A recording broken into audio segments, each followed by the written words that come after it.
अस्सलाम वालेकुम नाज़रीन, साइट में भलीकार आऊँ आहियां मां सां गॾु नाज़िया मीर। नाज़रीन, वेझे माज़ीअ में साउथ एशिया जेनज़ी यानी नौजवाननि जे एहतजाजी मुज़ाहिरनि जो हिकु वॾो सियासी मर्कज़ थी उभरियो आहे।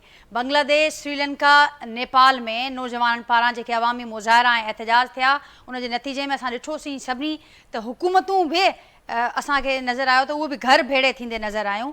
ऐं हिन वक़्तु जेका सूरत हाल असां ॾिसूं पिया त हिन वक़्तु दुनिया जी सभ खां वॾी नौजवान आबादी रखंदड़ जेको मुल्क आहे भारत, जेको पाण खे सदा खां जेका दुनिया खे भारत पारां तस्वीर ॾेखारी वेंदी आहे त असीं न रुगो वधीक नौजवान आबादी रखंदड़ मुल्क आहियूं, पर उन सां गॾोगॾु जमहूरियत जो पाण खे दावेदार बि हू सॾाइनि था। शाइनिंग इंडिया जो कॉन्सेप्ट बि हू दुनिया खे ॾेखारनि था त असां जी जेका ताक़त आहे, असां इख़्तिलाफ़नि खे बि ॿुधूं था, जमहूरियत खे बि ॿुधूं था। पर हिन वक़्तु भारत जी जेका समूरी सियासत आहे उनखे कॉकरोचिस लोॾे छॾियो आहे। नाज़रीन, वक़्तु मां ॻाल्हि कयां पई भारत में जेको कॉकरोच जनता पार्टी जो हलंदड़ एहतजाज आहे, जंहिं वॾो हिकिड़ो इनकलाब बर्पा कयो आहे ऐं सियासत खे लोॾे छॾियो आहे। ऐं हीअ कहाणी कीअं शुरू थी, अवां मां काफ़ी माण्हुनि खे हिन जी ॼाण बि हूंदी त हीअ हिकिड़े मेणे खां, हिकिड़े टॉन्ट खां, तंज़ खां हीअ समूरो मामिलो शुरू थियो। ऐं उनखां पोइ असां ॾिठोसीं त कहिड़े रीति हीअ जेका सूरत हाल, जेका बज़ाहिर जेको हीअ एहतजाज असांखे नज़र अचे पियो, हिन एहतजाज जे पुठियां इम्तिहानी पर्चा लीक थियण वारो मामिलो हो, पर उनखां पोइ तालीम में सुधारा हुजनि, ॿिया जेके एहतसाब वारा मामला हुजनि ऐं महांगाई हुजे, उहे सभु हिन एहतजाजी तहरीक जो हिसो थी विया आहिनि। उहे सभु मुतालबा ऐं इन हवाले सां नाज़रीन अॼु जेकी हिकिड़ी ॿी डेवलपमेंट असांखे नज़र अचे पई त एतिरे ॾींहंनि खां ऐं उनजो बार बार ज़िक्र बि थिए पियो त एतिरे ॾींहंनि खां असां ॾिठोसीं त मोदी सरकार जी का सिधी रीति मुदाख़लत असांखे नज़र न आई, पर अॼु मोदी पाण सिधी रीति मुदाख़लत कंदे हिन प्रोटेस्ट जे हवाले सां जेके बि धांधलीअ में जेके मुलविस माण्हू रहिया आहिनि उन्हनि खे न रुगो सख़्तु सज़ाऊं ॾियण जो ऐलान कयो आहे, बट फास्ट ट्रैक अदालतुनि जो ऐलान बि कयो आहे। उनजे नतीजे में हिकिड़ी अदालत क़ाइमु बि थी चुकी आहे।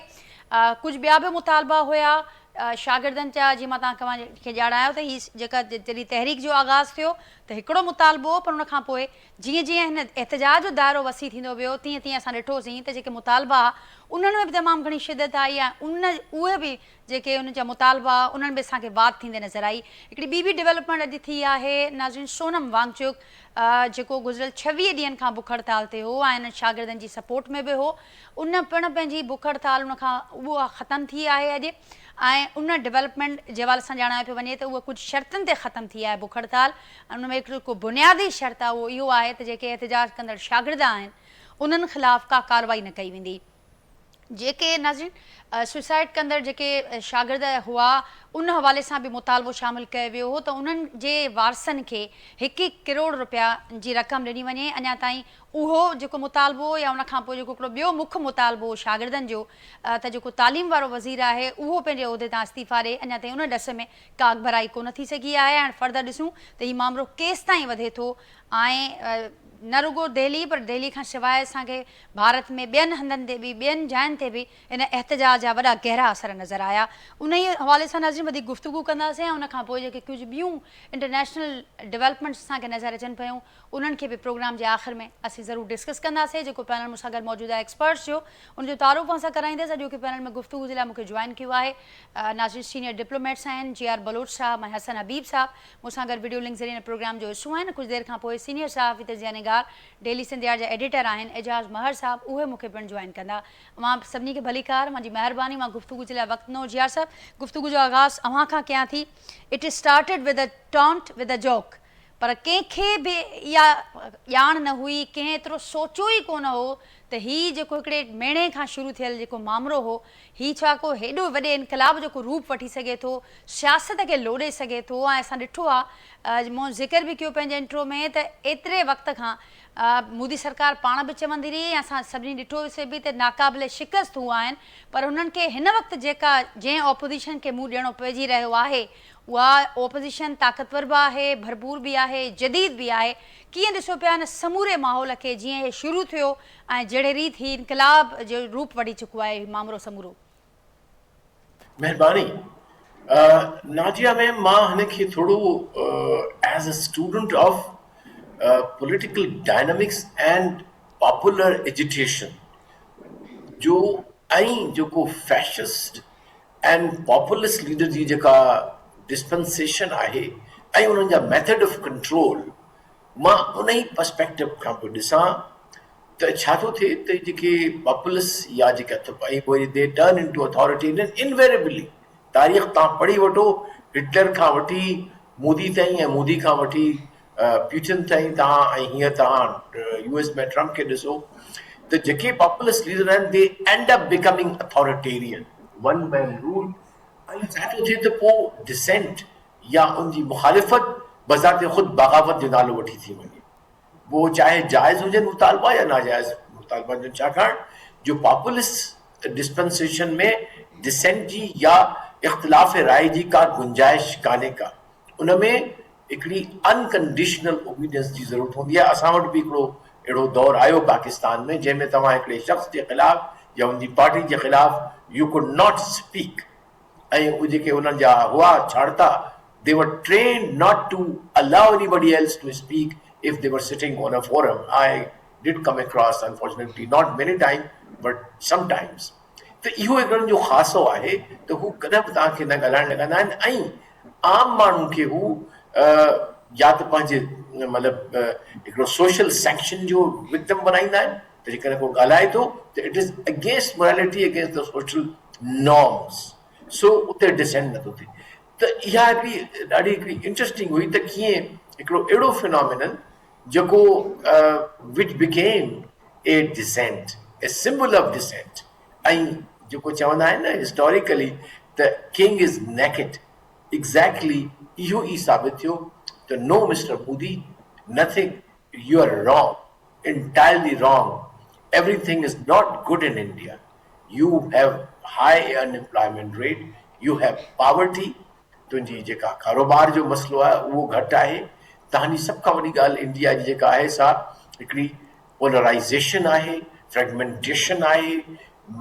माइनॉरिटीज़ खे जेको आहे सो सप्रेस पियो कयो वञे उन्हनि जी जेका आहे सा ग़ैर इत्मीनानी आहे ऐं हिकिड़ी ओवरऑल अनडेमोक्रेटिक डिस्पेंसेशन आहे जंहिंमें डिसेंट जी या मुखालिफ़ राय जी का गुंजाइश कोन्हे ऐं जॾहिं मुखालिफ़ राय वञे थी त पोइ जमहूरियत जे वञण जा इम्कान मुकमिल थी था वञनि पोइ उहा हिकिड़ी आमरियत थी वञे सो हिकिड़े आमिर खे उन्हनि ललकारियो ऐं हिकिड़े सिंबल सां cockroach which is otherwise a very fragile and a very weak animal but if it decides to act that is what I think I see it as such so actually I was writing in fact an article on the same theme the key weak societies and weak individuals key obedience कॾहिं कॾहिं तुम ते ज़बरदस्ती obedience में कॾहिं वो वरी dependence ऐं ओबीडियंस पाण ॻोल्हींदा आहिनि त असांखे पावरफुल को मास्टर खपे जेको असांखे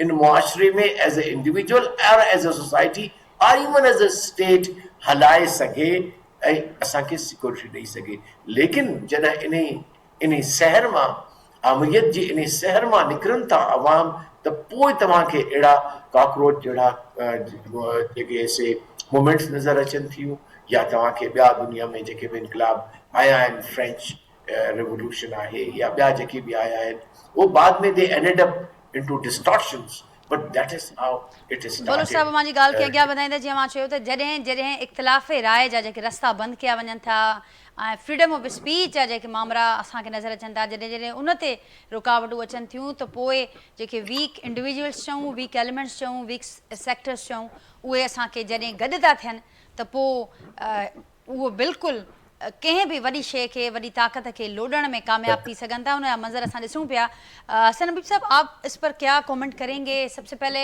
जैसे जी आर साहब ने जिक्र किया तो मुझे याद आया कि स्टॉन्ट के बाद जो पहला जुमला था जो एक्स पर सब ने देखा कि what if all cockroaches come together और उसके बाद हमने देखा कि जब वो सब इकट्ठे हुए तो फिर क्या मंजर बना कैसे देखते हैं आप इस तहरीक को अब कहाँ जाता हुआ देख रहे हैं क्योंकि आज कुछ डेवलपमेंट्स भी हुई हैं उन डेवलपमेंट्स पे भी ज़रूर मैं आपका कमेंट चाहूँगी कि एक तो डायरेक्ट फास्ट ट्रैक अदालतों का क़याम और उसके बाद फिर मुलव्वस अफराद की सख्त सज़ाओं की बात इसको कैसे देखते हैं आप देखते हैं कि जो दूसरे अहम मुतालबात थे वो अभी तक हमें सामने नहीं आए पूरे होते हुए नहीं दिखाई दिए क्या कहेंगे आप कहाँ तक जाता हुआ देख रहे हैं आप ये मामला पहले तो बहुत शुक्रिया मिस नाजिया नाजिया कि आपने मुझे प्रोग्राम पे लिया।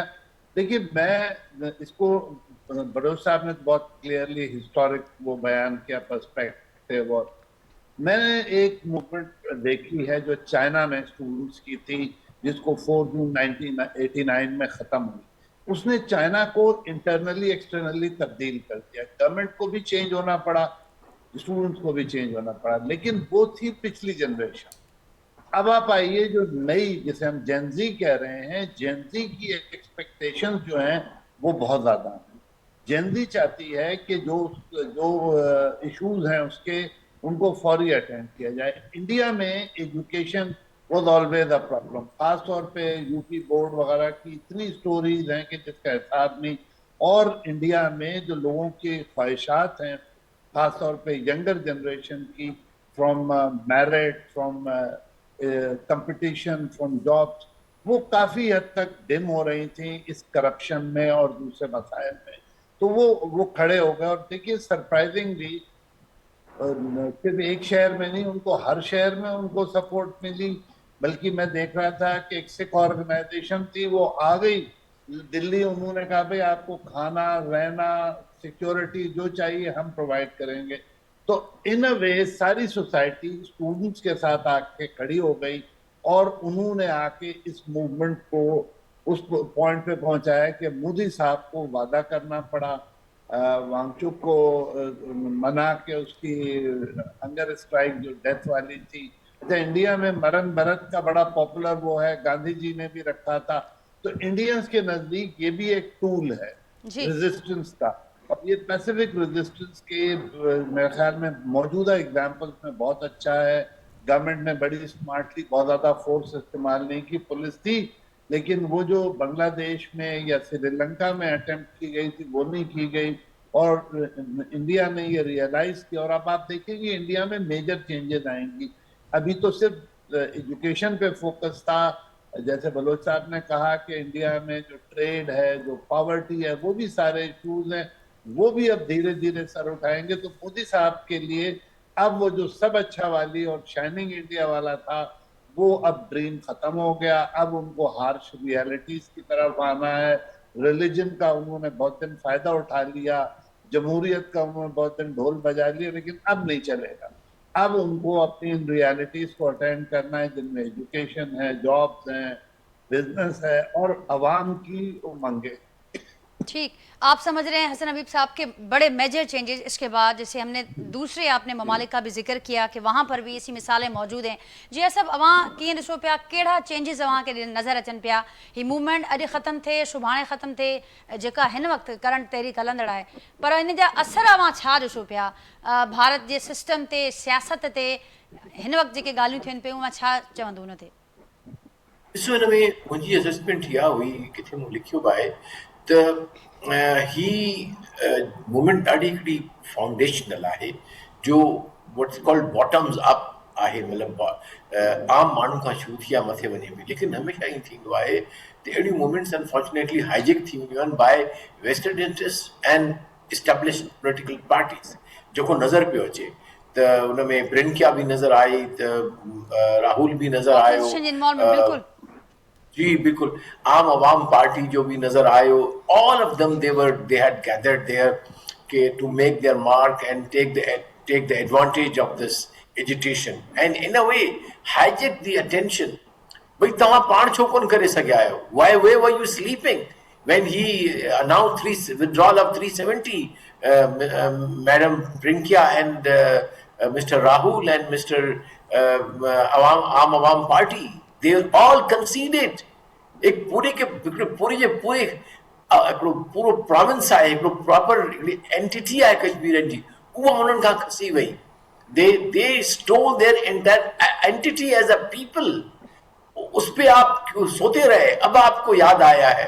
सो I think there is this hypocrisy of these big political parties everywhere, but especially in India.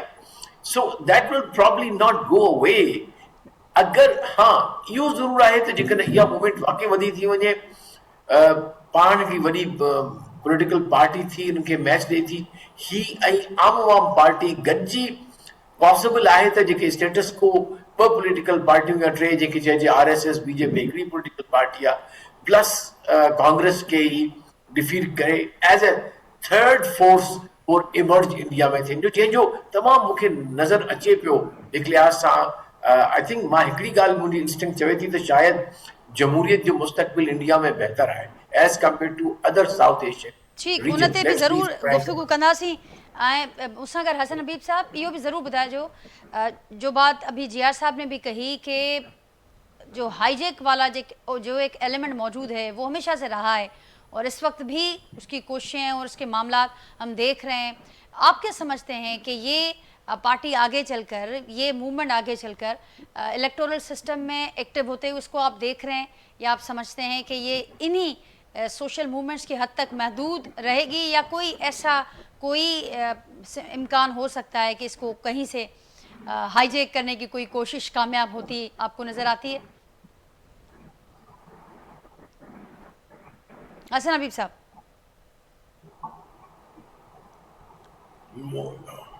जी हसन हबीब साहब, मेरी आवाज़ आप तक पहुंच रही है?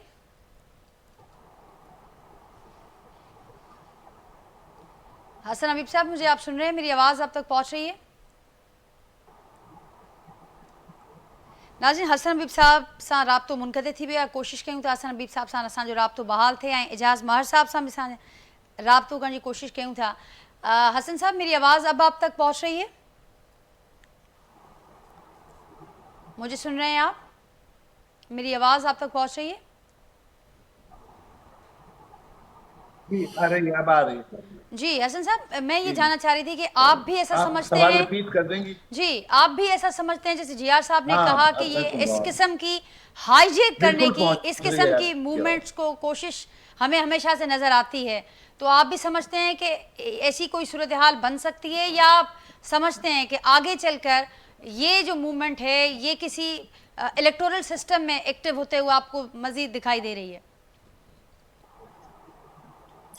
देखिए, इलेक्टोरल में तो मुझे नहीं लगता कि ये आएगी, और मैं बलोच साहब से बिल्कुल एग्री करता हूँ कि कांग्रेस पार्टी, जिसका बहुत ज़्यादा एक्सपीरियंस है इंडिया के पॉलिटिकल प्रोसेस का, और बीजेपी है, आम आदमी पार्टी है, तो एक वहाँ huge number of political parties हैं जिसमें बहुत मंझे हुए लीडर्स हैं, तो वो ऑब्वियसली इस उससे मोमेंटम से फायदा उठाने के लिए डिफरेंट इश्यूज पे इस पार्टी को हाईजैक करने की कोशिश करेंगे, और इसकी लीडरशिप क्योंकि रिलेटिवली इनएक्सपीरियंस्ड है तो चांसेस तो हैं हाईजैक होने के। लेकिन ये तय हो गया है कि अब बहुत सारे नए इश्यूज जो हैं वो लाइमलाइट में आएंगे, और चाहे वो तालीम से हो, चाहे वो रोजगार से हो, चाहे और मसाइल हों। क्योंकि देखिए ना, इंडिया में मोदी साहब ने 10 साल से ज्यादा जोर पे अपने बिजनेस जो थी इलीट, उसके दौर पे काम किया है, और आम आदमियों को उन्होंने रिलीजन में फंसाए रखा है, एंटी मुस्लिम उसमें फंसाए रखा है। बल्कि मैं सुन रहा था, एक लड़की कह रही थी कि गवर्नमेंट जो है वो मिलावट वाला तेल बेचती है, क्या इससे पाकिस्तान पे कोई असर पड़ेगा? That was an I opening for me कि भाई अवाम को ये मसाइल पता है कि जो वहाँ चीजें हैं और नैरेटिव है गवर्नमेंट का वो बिल्कुल अलग है। तो इंडिया विल चेंज डेफिनेटली। जमहूरियत तो उनकी आई थिंक रहेगी, उनके यहाँ एक ट्रेडिशन है, और उनके जो चैलेंजर हैं सिविल के बाहर है नहीं अनफॉर्चुनेटली, जैसे हमारे यहाँ है कि हर आदमी जो है वो पावर में शेयर चाहता है, चाहे वो ब्यूरोक्रेट है, चाहे किसी और सेक्टर से है। तो इंडिया में चेंज आएगी, और नए जो उनके मसाइल एंड थिंक फॉर बेटर, और ये खासतौर पे जो यूथ वाले मसाइल हैं इन पे इंडिया को फोकस करना पड़ेगा, नहीं तो सेकंड वेव में जो है वो बहुत सारे मसाइल हो जाएंगे इंडिया को, खासतौर पे करप्शन में और एजुकेशन में, हेल्थ में, बहुत सारे इश्यूज ऐसे हैं जो इंडिया को अटेंड करने पड़े। ठीक, JR बलोच साहब, हाणे जेका सूरत हाल जंहिं पासे अवां बि इशारो कयो, हसन साहब बि इशारो कयो त हाईजैक बि थी सघे थो, ही अॻियां हाणे ॾिसणो पवंदो ऐं कुझु चेंजिस बि नज़र अचनि पिया सिस्टम में। बाक़ी दुनिया जे लाइ छा मैसेज वञे पियो? छाकाणि त मूं पंहिंजे इंट्रो में बि ज़िक्र कयो त हमेशह भारत पारां दुनिया खे इहा ई पंहिंजी तस्वीर ॾेखारी वई त असां न रुॻो मुआशी सुपर पावर आहियूं, पर उन सां गॾोगॾु असीं जमहूरीअ जा अलमबरदार आहियूं, सभ खां वधीक नौजवान असां वटि आहिनि, असीं शाइनिंग इंडिया जा असां उनखे खणी ईंदड़, असां उनजा ज़ामिन आहियूं।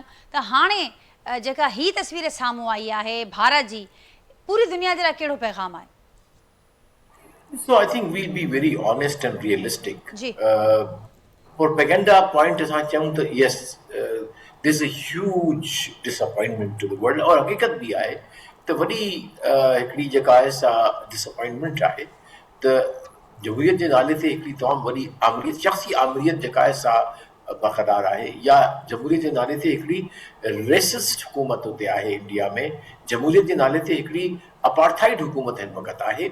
लेकिन ये जेके डेमोक्रेटिक अंडर करंट्स आहिनि, they give a good promise for the future of democracy in my view if they succeed. अगर हुकूमत उनखे ॾंडे सां या पंहिंजे प्रोपेगेंडा सां न्यूट्रलाइज करे छॾे थी त obviously India will remain in dark ages as it is today in terms of politics, in terms of economy. Yes, there are debating points, good and bad, both. Lekin politically, in my view, India has lost its direction. मुझे ख्याल में, as a state, it has lost this national narrative. वडी state आहे, diverse आहे, तारीख़ आहे, पंहिंजो पाण खे सिविलाइज़ेशनल स्टेट चवे थी, लेकिन हुन पंहिंजो पाण खे बंदि करे छॾियो आहे हिकिड़ी नंढड़ी नैरो रेसिस्ट RSS आइडियोलॉजी में। They have made themselves irrelevant. उन जे करे छा आहे त हिकिड़ा तमामु लो कैलिबर जा जेके हिननि जा रेसिस्ट लाइक दैट यूपी जो जेको चीफ मिनिस्टर आहे, या जेके ॿिया अहिड़ा रेसिस्ट जेके अची विया आहिनि हिंदुत्व खे वञण वारा, so they don't have a quality of leadership. ऐं का बि क़ौम बग़ैर क्वालिटी ऑफ लीडरशिप जे न हली सघंदी आहे। सो आई थिंक द आम अवाम जेको हिंदुस्तान जो आहे, हिकु त आहे तो एतिरो पॉइज़न न आहे जेतिरो RSS जा या BJP जा हार्ड कोर हूंदा माण्हू। आम ते माण्हू पंहिंजी ज़िंदगी गुज़ारणु चाहे थो, हू पंहिंजी ॿियनि सां अमन सां रहणु चाहे थो, लेकिन हुननि सॼो पॉइज़न करे छॾियो आहे हिंदुस्तान खे। बट आई थिंक हिंदुस्तान जूं ऐं साउथ एशिया जो जनरली मुंहिंजे ख़्याल असांखे वॾो सफ़र करिणो आहे to become real democracies, to really become big good economies like the ASEAN economies. अञा टाइम पियो आहे, अञा वक़्तु पियो आहे, ऐं उनजे लाइ ज़रूरी आहे। आई थिंक जॾहिं बि हिंदुस्तान पाकिस्तान जी ॻाल्हि थिए, we must say this underline त का बि country can not develop alone, the regions they develop alone. जेसि ताईं हिंदुस्तान पंहिंजी या दुश्मनी वारी फॉरेन पॉलिसी पंहिंजे पड़ोस में ख़तमु न कंदो, या जेका रियासती दहशतगर्दी आहे उनखे एज ए पॉलिसी ऑप्शन बंदि न कंदो, प्रोपेगेंडा जेको ॿियनि जे ख़िलाफ़, पाकिस्तान जे ख़िलाफ़, बांग्लादेश जे ख़िलाफ़, सीरिया जे ख़िलाफ़ बंदि न, श्रीलंका जे ख़िलाफ़ न बंदि कंदो, आई नॉट श्योर त हिंदुस्तान जेको वॾो को एॾो वॾो फ्यूचर नज़र पियो अचे मूंखे। They have to completely change themselves as people, as a state and as a government. ठीकु आहे, रीजन जो मां ज़िक्र कयो त रीजन खे जेसिताईं जेका ही नफ़रत वारी पॉलिसी आहे, जेका ही एक्सट्रीमिज़म वारी पॉलिसी आहे, जेसिताईं ही नथी ख़तमु थिए, तेसिताईं तमाम इंडिया के हवाले से वहाँ ॼाणायो त ॾुखियायूं साम्हूं फ्यूचर में भी ईंदियूं। हसन बीब साहब, अब हमने देखा कि साउथ एशिया का भी यहाँ जिक्र हुआ, पूरे रीजन में JNJ हमें सड़कों पर नज़र आई और मुख्तलिफ इशूज़ को बुनियाद बना के वो हमें नज़र आई। आप कोई ऐसी सूरत हाल, हम इसी शो में मुख्तलिफ वक्तों पर अपने मुल्क की सूरत हाल, इंटरनल कॉन्फ्लिक्ट्स का भी जिक्र करते हैं, यहाँ के जो JNJ हैं, ऐसी कोई सूरत हाल आप भांप रहे हैं कि वो भी कभी किसी इशू को बुनियाद बनाकर हमें सड़कों पर नजर आ सकते हैं? बिल्कुल आ सकते हैं। देखिए, हमारे यहाँ भी एजुकेशन के मसाइल बहुत ज़्यादा हैं, अफोर्डेबिलिटी ऑफ एजुकेशन कम होती चली जा रही है, स्टैंडर्ड ऑफ एजुकेशन बहुत लो हो गया है, जॉब्स हैं नहीं लोगों के पास। आपको जो मेरिट का हाल है, आपको पता है, डिफरेंट पब्लिक सर्विस कमीशन की रोज रिपोर्टें आ रही हैं, कोई एक नहीं है। पता चल रहा है कि सिर्फ पैसे की बुनियाद पे या फेवरेटिज्म में लोगों को जॉब्स मिल रही हैं। ये बिल्कुल ओपन है। अगर आप को कोई शुबा हो तो आप डिपार्टमेंट्स की वेबसाइट पे चले जाएं, आपको खुद ब खुद समझ में आ जाएगा, कोई रॉकेट साइंस नहीं है। तो यहाँ हमारे पास मसाइल मौजूद हैं, हाईएस्ट अनएम्प्लॉयमेंट है, हाईएस्ट हमारे पास जो है वो आउट ऑफ स्कूल चिल्ड्रन मौजूद हैं, लोएस्ट हमारे पास जैसे कहें वेजेस हैं। तो हमारे पास मसाइल हैं। और यूथ के लिए देखिए, मैं आपको अपनी छोटी सी मिसाल बताऊं। जी आज से 10 साल पहले जब मैंने पढ़ाना शुरू किया था यूनिवर्सिटी में, तो मेरा ख्याल नहीं कि 5% से ज्यादा मेरे जो स्टूडेंट्स थे वो जॉब करते थे शाम में या holidays pay. Now the number is around 50%। Parents की कैपेसिटी टू पे, मैं मिडिल क्लास और अपर मिडिल क्लास की बात कर रहा हूँ, मैं गरीबों की बात नहीं कर रहा, मिडिल क्लास की भी कैपेसिटी नहीं रह गई कि 2-3 बच्चों को वो पढ़ा सके किसी डिसेंट यूनिवर्सिटी में। स्टेट यूनिवर्सिटीज का हाल आपको पता है, आप कराची यूनिवर्सिटी चली जाए, आप किसी और गवर्नमेंट यूनिवर्सिटी में चली जाए, टीचर्स ही नहीं नजर आ रहे हैं, लैब्स नहीं है, कुछ नहीं है, तनख्वाहें नहीं है टीचरों की। तो ये सारे वो पावर पॉइंट्स हैं या कैग है फायर का, जो किसी वक्त भी फट सकता है। एक ये और लावा हमारे लिए बनकर फट सकता है, जैसे आपने जिक्र किया। तो हमारे लिए भी रीजन में होने वाले ये जो मामलात हैं, ये जो हालात और बिल्कुल वाकयात हैं, हमारे लिए भी ये सबक हैं कि हमें भी इनसे कोई सबक लेना चाहिए। एजाज मार साहब भी नाज़रीन मूंखे ज्वाइन किया प्रोग्राम में। एजाज मार साहब अवां खे भलीकार, सीनियर डिप्लोमेट्स हसन हबीब साहब ऐं जी आर बलोच साहब भी मूंसां गॾु मौजूदु आहिनि। अवां छा कीअं ॾिसो पिया, असीं ॻाल्हायूं पिया कॉकरोच पार्टीअ जे, त भारत अंदरि कॉकरोचनि सियासत के, हर सिस्टम के लोॾे छॾियो आहे। छा चवंदो अवां इन मामले ते, इन सूरतहाल ते? यकीनन तमामु इहा वॾी हिकिड़ी अवेयरनेस आहे ऐं जनरल ज़ी जेको आहे उन इहो मुज़ाहिरो करे ॾेखारियो आहे। ऐं पाकिस्तान में बि जहिड़े तरीक़े सां ॾींहों ॾींहुं ही लुटमार लॻी पई आहे, अवाम खे चिथियो पियो वञे, जहिड़े तरीक़े सां रोज़ पेट्रोल जी क़ीमतूं जेको आहे उन्हनि जो वधायूं पियूं वञनि, त ॻाल्हि इहा आहे त मूं अॻु में बि चयो त हुकूमत खे इहो फ़ैसिलो करणो पवंदो त जंहिं ॾींहुं हू पेट्रोल बाय कनि था टैंकर या उहो हिते अची सेल कनि था जंहिं क़ीमत ते, त उन ॾींहं जी क़ीमत तव्हां जेको आहे आवाम खां वसूल कयो त उहो हिकिड़ी हद ताईं जस्टिफाइड हूंदी। बावजूदि हिन जे त तव्हां 125 रुपया 75 पैसा फी लीटर ते मुख़्तलिफ़ टैक्सूं मार्जन अक्यूमुलेट करे वसूल करे रहिया आहियो, जेको नाजाइज़ आहे। ऐं एतिरी टैक्सेशन हिन खिते में न आहे जेतिरी पाकिस्तान में आहे।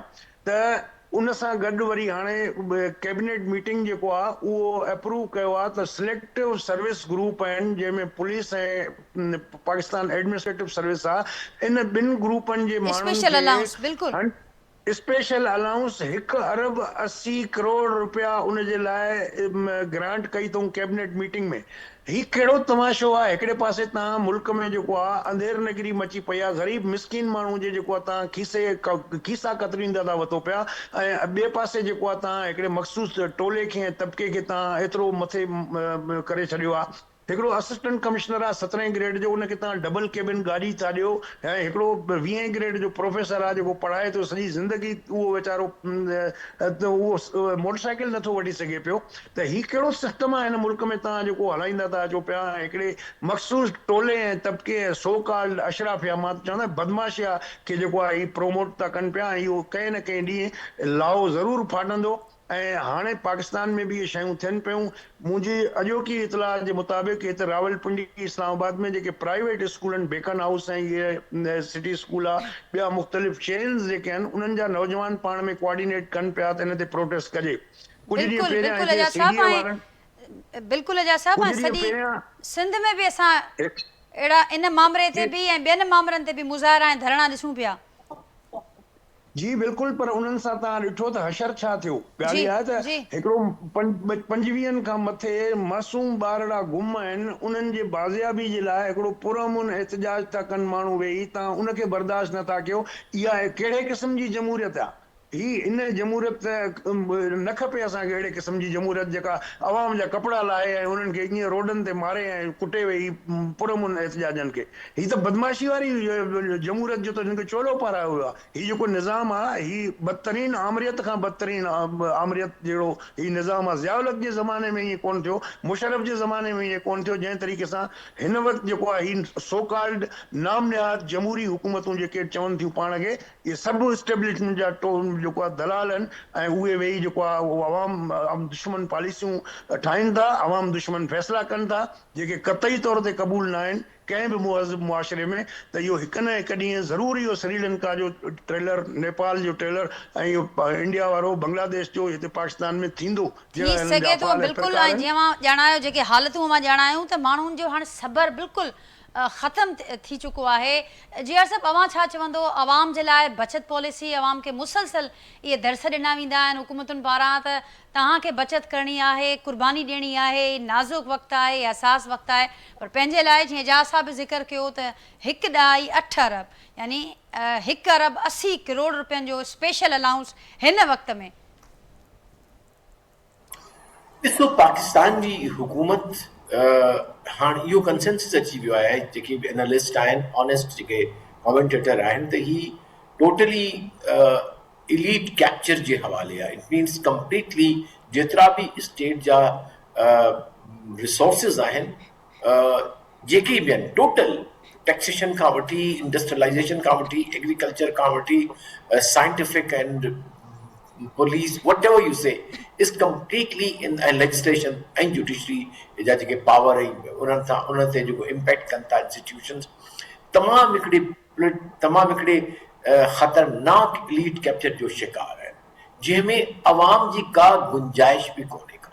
छाकाणि जो सुठो गुड गवर्नेंस जो निज़ाम उहो हूंदो आहे जंहिंमें citizen has to be the centre of all thinking, citizen has to be centre of all planning, citizen has to be the center of all the priorities।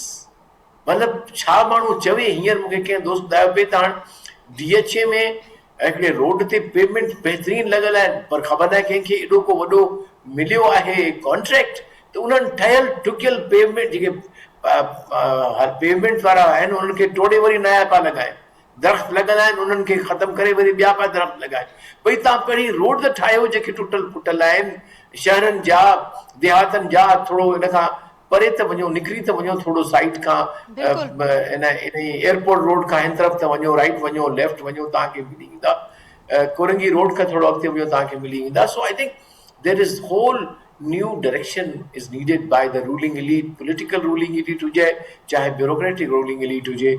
They really need to reorient their thinking about Pakistan, and they have to start thinking about the people of Pakistan. After all, this country was made for the people of Pakistan.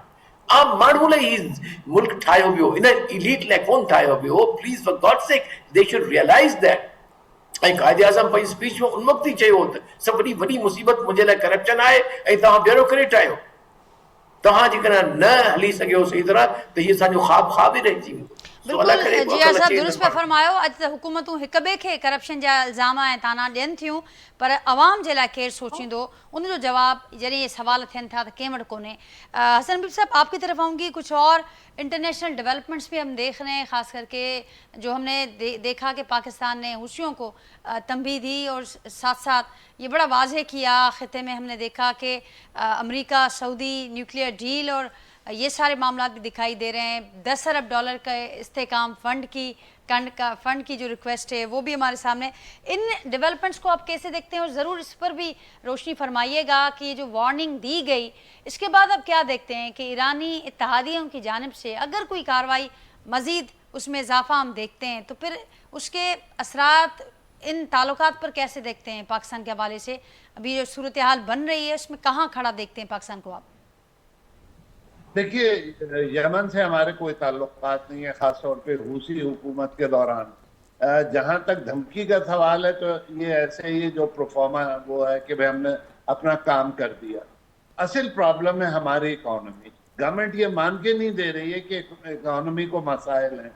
अगर मसाइल नहीं तो एक तरफ आप Saudi अरब से credit पे $6 billion का petrol मांग रहे हैं, दूसरी तरफ आप अमेरिका से $10 बिलियन क्या एक पैकेज मांग रहे हैं। करना क्या चाह रहे हैं? वर्ल्ड बैंक के आप सबसे बड़े क्लाइंट हैं, लंबे अरसे से चाइना के पैसे आपने रोके हुए हैं, सऊदी अरब से आपने डिपॉजिट लिए हुए हैं, तो वेयर इज आवर इकोनॉमी? अब वक्त आ गया है कि गवर्नमेंट को, जैसे ये अभी मेहर साहब ने बहुत इफेक्टिवली कहा और बलोच साहब ने भी, कि आप अपनी अशराफिया को पाल रहे हैं। एक आदमी जिसकी तनख्वाह 1.5 लाख रुपए है, उसको आप 1.5 करोड़ रुपए की गाड़ी दे रहे हैं, यानी 100 महीने की उसकी तनख्वाह के बराबर गाड़ी, और वो गाड़ी अगले साल इंशाल्लाह 20% ऑफ द वैल्यू की रिपेयर खाएगी। तो ये वक्त है, गवर्नमेंट को चाहिए सीरियसली बैठे। अवाम की लिमिट हो गई, अब अवाम, सही कहा उन्होंने कि जेब मुसलसल काट काट के अब अवाम के पास तो कुछ भी नहीं रह गया, तब ये बाहर मुल्क गए मांगने के लिए। तो सूरत हाल बहुत खराब है हमारे लिए। असद हम लोग बार बार, आपको याद होगा, प्रोग्राम में कहते रहे कि हमें सीरियसली अपनी इंटरनल इकोनॉमिक सिचुएशन पे बात करनी चाहिए, हमें और दुनिया में किसी तरफ बात नहीं करनी चाहिए। अपने अवाम को हम वो सर्विस दें जिसके लिए हुकूमत बनी है। अवाम को तो कोई सर्विस हो नहीं रही। बलोच साहब ने सही कहा कि बने हुए फुटपाथ तोड़ के बनाए जा रहे हैं। आप रोड देखें, उस पर कैटाइज इतनी लगी होंगी, पता नहीं किन लोगों के पास है ये ठेका, कौन लोगों को प्लीज करने के लिए हो रहा है। शाहरा भुट्टो एक बहुत अच्छी सर्विस हुई, लेकिन उसमें मार्कर ही नहीं है, पता ही नहीं चलता आपने एग्जिट 1 से निकलना है, एग्जिट 2 से निकलना है। तो गवर्नमेंट को अपनी इफिशियंसी पे, अपनी इकोनॉमिक जो हालत है उस पर गौर करना चाहिए और आवाम को रिलीफ पहुंचाए ना। लोग खुदकुशियां कर रहे हैं, लोगों के पास खाने को पैसा नहीं है, इलेक्ट्रिसिटी के बिल है। सबसे बड़ी जो बदमाशी इस मुल्क में है वो एनर्जी सेक्टर में है। ये जो आईपीपीज बने थे उस वक्त से अब तक इन्होंने मुल्क को खोखला करके छोड़ दिया। अगर इसको आपने अटेंड नहीं किया वेरी सून, तो आप देखेंगे कि लोग जो हैं वो बिजली कटवा देंगे और आप जो लोग पे कर रहे हैं उन पे बोझ बढ़ता जाएगा। कब तक मिडिल क्लास जो है बोझ उठाएगी बिजली चोरी का और गवर्नमेंट के इनएफिशिएंसी। बिल्कुल हसन साहब, आवाम के लिए तो किफ़ायत शुआरी का दर्स है और फिर जिक्र हम कह रहे हैं कि इकनॉमी पर ध्यान दें, लेकिन हुकूमत कह रही है कि हम सब अच्छा चल रहा है। एजाज साहब, जॾहिं बि सवाल थियनि था इन प्रोग्राम में, उन खां ॿाहिरि हुकूमतूं ॼाणाईंदी त असांजो तमामु असीं ICU मां हिन मुल्क जी मईशत खे ॿाहिरि कढण में कामयाबु थियासीं। अञा वधीक छा असां मां तव्हां एक्सपेक्ट कयो था? डायरेक्शन बहितर आहे, आलमी इदारनि जूं रिपोर्टूं असांजे हक़ में आहिनि, पर उन खां पोइ बि असां ॾिसूं था त ही आवाम जे लाइ क़ुर्बानी ऐं बचत पॉलिसी, पर पाण स्पेशल अलाउंस बि आहिनि। वरी इन साॻी सभु सुठो जी रिपोर्टूं ॾींदे हुकूमत ॿियनि खां पैकेजिस ऐं फंड्स जा आसरा बि रखे थी। बदकिस्मती आहे ॾिसो हिन मुल्क जी, त असांखे जेको आहे अहिड़े क़िस्म जा हुक्मरान मिलिया आहिनि ऐं अवाम जेको आहे उन्हनि ई फीथनि ते पियो वेठो फिरे ऐं साॻिया लाटूं साॻिया चुग। मुंहिंजो ख़्यालु आहे त जेको तव्हांखे हींअर कश्मीर में मज़ाहिमती हिकिड़ो तव्हांखे नज़र आई आहे, इहो कंहिं न कंहिं सूरत में बबल फाटंदो। ऐं अॼु तव्हांखे मां हिकिड़ी अहिड़ी स्टोरी अञा जेका मूं सिंधियार ते अपलोड बि न कई आहे, हाणे एडिट पे कई त तव्हांजो फोन आयो, त PSC जी ज़ैली कमेटी जी मीटिंग, उन में ॿुधायो वियो आहे त जेके बिजली जूं डिस्ट्रीब्यूशन कंपनीज़ आहिनि उन्हनि 47 अरब रुपयनि जी ओवर बिलिंग कई आहे। ही उहो आहे जेको रिकॉर्ड ते शिकायतूं कयूं आहिनि माण्हुनि, जिन में लेस्को जेको लाहौर वारो इदारो आहे डिस्ट्रीब्यूशन जो, 45 अरब रुपयनि जी उन्हनि जेको आहे कई आहे ऑन रिकॉर्ड। अॼु PSC जी मीटिंग में एक्नॉलेजमेंट ही आई आहे त ही अंधेर नगरी आहे। हिन मुल्क में को कानून कोन्हे को। तव्हां जजनि खे 30-30 लख रुपया पगार था ॾियो, जजनि खे बि ॾियो था, पुलिस वारे खे बि ॾियो था ऐं एडमिनिस्ट्रेटिव सर्विस वारे खे बि ॾियो था, ऐं हुक्मरान पाण ईअं लुट मटायूं वेठा आहिनि। उहे चंद मख़सूस हिकिड़ो क्लासिस आहिनि ऐं डिपार्टमेंट्स आहिनि जेके वेठा हिन मुल्क खे लुटनि। कुझु अर्सो पहिरियों तव्हांखे यादि हूंदो, security exchange commission J directors, board of directors वारनि करोड़े रुपयनि जा अलाउंसिस पाण में बोनस विराए छॾिया। ओगरा जा जेके आहिनि उहे विराए था छॾनि, नेपरा जा ईअं विराए था छॾनि मेंबर, ऐं आम माण्हू जेको आहे उहो उनखे ज़हर खाइण जे लाइ पैसा कोन्हनि के।